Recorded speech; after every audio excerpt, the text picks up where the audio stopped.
A guten Erev Shabbos, everyone. It is my honor and pleasure to once again give the weekly virtual drasha. Before we start, I wanted to thank our sponsors for the drasha. This week, the sponsors are Dr. David Lerner in celebration of the 40th anniversary of his bar mitzvah, the Price family to commemorate the upcoming 8th Yahrzeit of Dr. Clifton Price, Akiva ben Avraham, Sheridan and Melvin Sassoon to mark the end of the shloshim for Melvin's father, Jack Sassoon, Yaakov ben Avraham, Maxine and Rick Simon in honor of Barbara Price with much love and gratitude for all her assistance during Bela's bat mitzvah.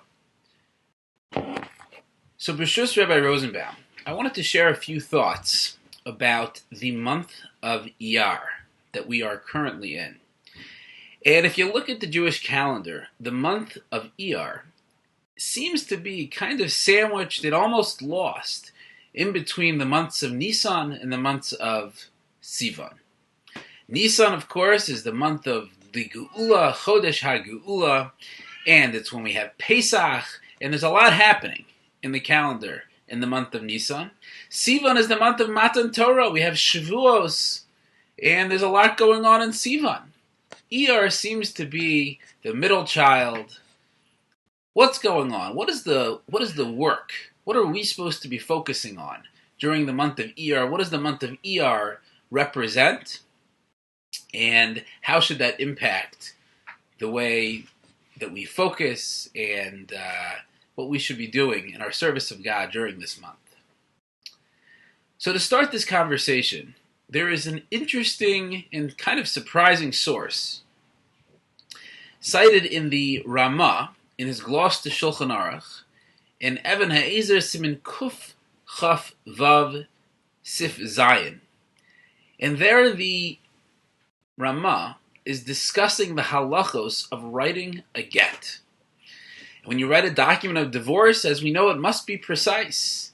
And the Ramah tells us that if the get is given in the month of Iyar, the word Iyar must be spelled Aleph, Yud, Yud Resh. And if it is spelled Aleph Yud Resh, it is an incorrect spelling, and the get is actually not a legitimate document. It's puzzle.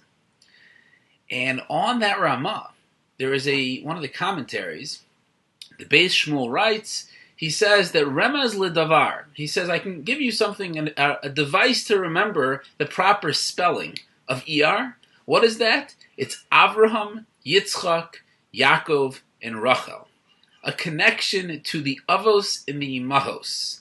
Avram, Yitzchak, and Yaakov, and Rachel being representative of the Imahos. So the question is, and as Rabbi Akiva Eiger there cites, this is not merely a mnemonic device with no relationship.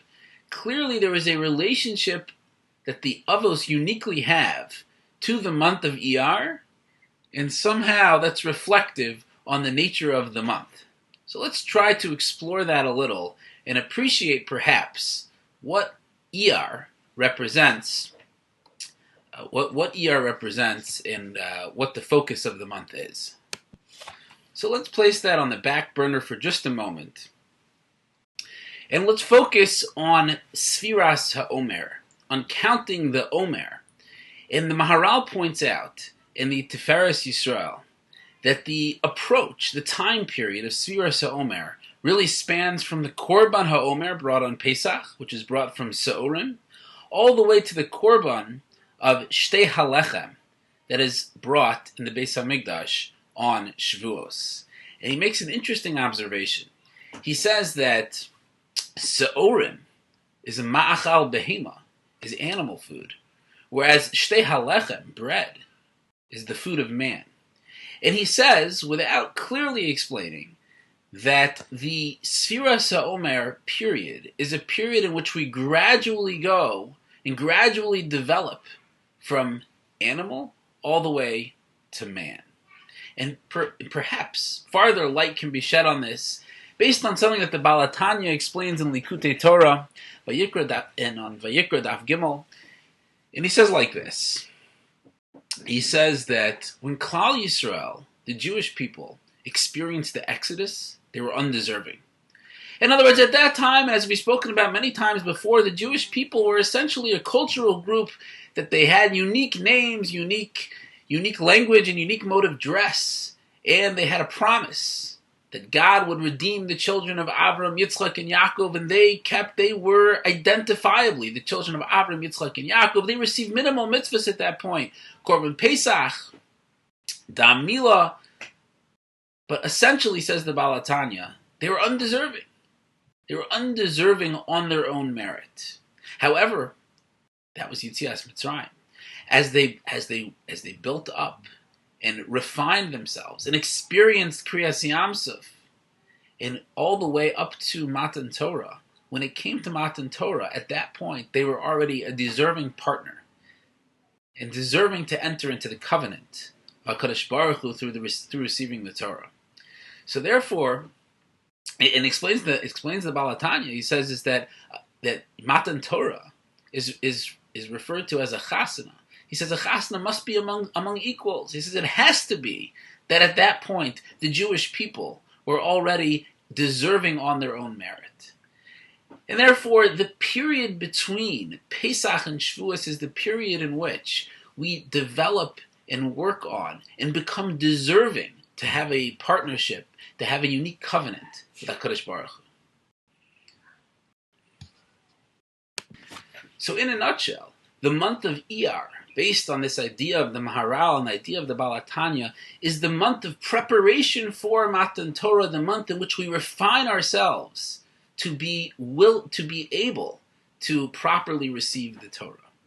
And this point is made clear, very clear, by Rav Tzadok HaKohen. Rav Tzadok writes in the Pri Tzadok in Iyar Oz Aleph, he says that now we can appreciate the relationship that the month of Iyar has to the Avos. He says, because the Avos were essentially pre-Matan Torah. The Avos are the ones that laid the groundwork for a Klal Yisrael that could develop a unique and special relationship and a covenantal relationship with God.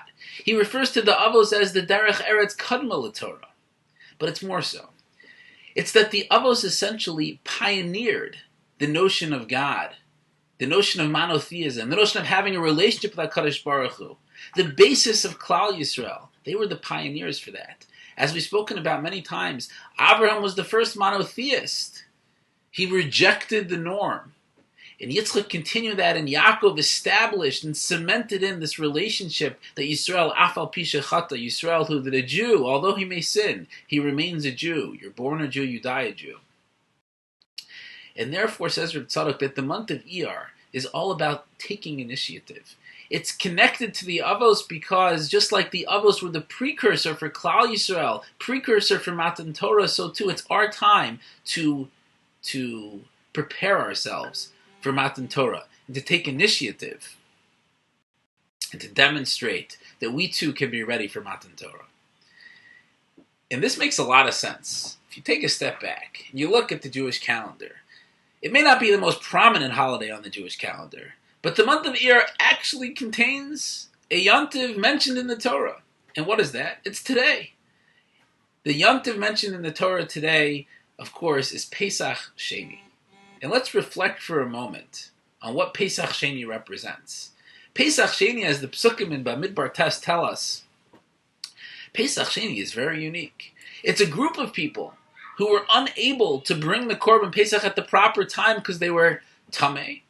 And they approached Moshe and they said to Moshe, Lama Nigara, why should we lose out? Why should we lose out? We want to have the opportunity to bring the Korban Pesach. And Moshe Rabbeinu goes and he says, let's eshma'a, let's hear. Let's hear what God has to say. And Hashem, in fact, gives the parsha of Korban Pesach. So what's unique about Pesach Sheni is that it's almost a man-initiated holiday. It was reflective of an initiative that those that were Tameh took. They could have just sat on the sidelines. They could have said, look, we blew it. We know the halacha. The halacha is that if you're a Tameh, you can't bring the Korban Pesach. Unfortunately, we're not going to have that opportunity. But they weren't satisfied with that. They went to Moshe and they said, Moshe, Lama Nigara, is there anything we can do? And think about their mindset for a minute. They probably, perhaps, thought that the answer would be no. but they took the initiative regardless. And in fact, another parsha in the Torah, was zocha to be given through them, and that is the parsha of Pesach Sheni. So Pesach Sheni really represents going above and beyond. It represents initiative within Avodas Hashem. And this is something that Rav Moshe Feinstein writes. He says that on the common bracha that we give, that you should be zocha legadlo, to a child, to a tinok, l'torah u'lechuppah u'lema'asim tovim. You should be zocha to raise a child for Torah, for chuppah, and ma'asim tovim. He asks a very simple question. He says, what are ma'asim tovim? What are good deeds? Torah arguably encompasses everything. It's mitzvahs, it's learning. All good deeds should be included in Torah. Chuppah is self-explanatory. Marriage. What are ma'asim tovim? And explains Rav Moshe Feinstein, it's this very idea demonstrated by Pesach Sheni. It's the notion of taking additional steps, is not being limited, not being complacent with our Avodas Hashem, but taking tangible steps to show how much we want to engage with and to serve HaKadosh Baruch Hu. And even if we're not even sure if it's a mitzvah, we don't even know if there's an opportunity. We're not sure. They were tamei. They had no idea. Nonetheless, to say, you know what, Lama Nigara, why should we lose out? It's that attitude. The attitude of Lama Nigara. And therefore, taking all of these lofty ideas of Iyar being preparation for Matan Torah, reflective of the Avos, demonstrating initiative, to bring that to a practical level, this is something very pertinent to us, is especially during these times, is that we have an opportunity. We're at home. We have less social interaction than usual.